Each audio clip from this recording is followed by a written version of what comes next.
ക്ഷേത്രോത്സവത്തിന് വേണ്ടി പള്ളി കൂദാശ മാറ്റിവെച്ചിരിക്കുകയാണ് പത്തനംതിട്ട രാമൻചിറയിലെ പള്ളിയുടെ ഭാരവാഹികൾ. പുതിയതായി നിർമ്മിച്ച ക്രൈസ്തവ ദേവാലയത്തിന്റെ കൂദാശയും ക്ഷേത്രോത്സവവും ഒരേ ദിവസം വന്നതോടുകൂടിയാണ് ഇത്തരമൊരു തീരുമാനത്തിലേക്ക് പള്ളിയുടെ ഭാരവാഹികൾ എത്തിയത്. കഴിഞ്ഞ ദിവസം ക്ഷേത്രത്തിലെ പൊങ്കാലയ്ക്ക് ദീപം കൊളുത്തിയത് ഇതേ പള്ളിയിലെ വികാരിയായിരുന്നു.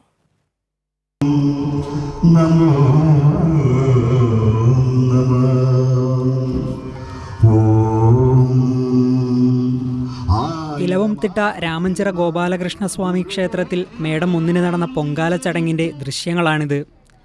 ക്ഷേത്രത്തിൻ്റെ സമീപത്തെ സെൻറ് പോൾസ് മലങ്കര കത്തോലിക്ക ദേവാലയത്തിലെ പുരോഹിതനാണ് ഭദ്രദീപം കൊളുത്തിയത്.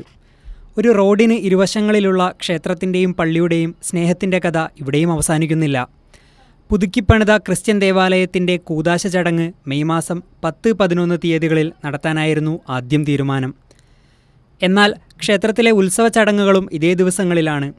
സാധാരണഗതിയിൽ ആശയക്കുഴപ്പം ഉണ്ടാകേണ്ട അവസ്ഥയാണിത്. എന്നാൽ രാമൻചിറയിലെ പള്ളി ഭാരവാഹികൾ വിശുദ്ധ ഭാരത്തിൽ മതസൗഹാർദ്ദത്തിൻ്റെ മാതൃക കാട്ടി.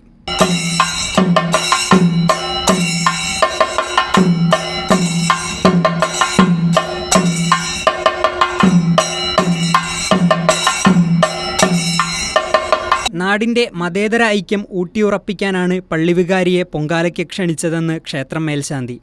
ഈ ക്ഷേത്രത്തിന്റെ ഇങ്ങനൊരു ഉദ്ദേശം എന്താണെന്ന് ചോദിച്ചു കഴിഞ്ഞാൽ സൗഹൃദ കൂട്ടായ്മയാണ് എല്ലാവരും ആഗ്രഹിക്കുന്നത്. കാരണം ചോദിച്ചു കഴിഞ്ഞാൽ ഇപ്പം ദേവാലയത്തിന്റെ കുദാശ, അതുപോലെ തന്നെ ക്ഷേത്രത്തിന്റെ തിരുവുത്സവം സപ്താഹം തുടങ്ങിയ മഹനീയായ വലിയൊരു ചടങ്ങ് അതിപൂർവമായിട്ട് ഇവിടെ നടക്കുമ്പോൾ ഈ രാമൻചിറ ദേശത്തിന്റെ ഒരു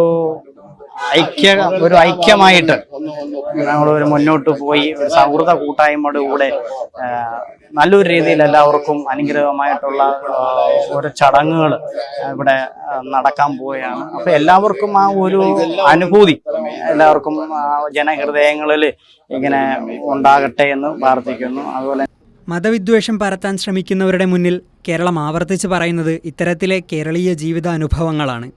കൈരളി ന്യൂസ്, പത്തനംതിട്ട.